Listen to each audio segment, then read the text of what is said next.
of a hidden mechanism releasing. Without thinking, she'd stepped behind the massive leather chair just as the door opened. Through the gap between the chair's back and its arm, she watched as Thomas and Beatrice entered the study. Thomas went straight to the Monet, the one that hid the safe Margaret had known about for years, but instead of opening it, he pressed something at its base. The entire painting swung away from the wall, revealing not the safe Margaret knew, but a much larger opening. A room beyond the room. What happened next would haunt Margaret's dreams for years to come. She watched as Thomas and Beatrice emerged from the hidden room with stacks of documents, old documents, by the look of their yellowed edges.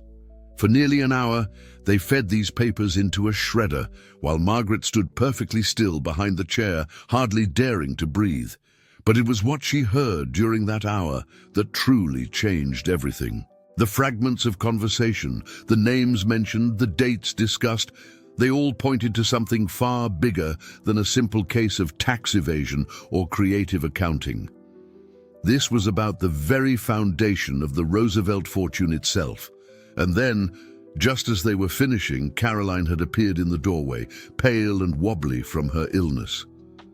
"Daddy," the little girl had said, "I don't feel good."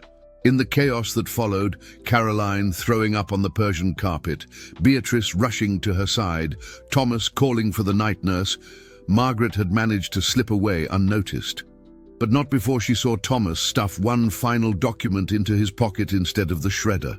A document that 2 days later would mysteriously appear in Margaret's own pocket, though she would never know how it got there. The next week, Thomas had called Margaret into his office.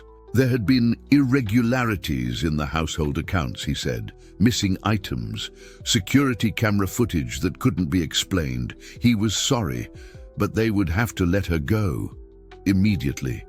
"But Mr. Roosevelt," Margaret had protested, "I've been with your family for 45 years, and now you're not," he had cut her off. "You'll receive 6 months severance pay.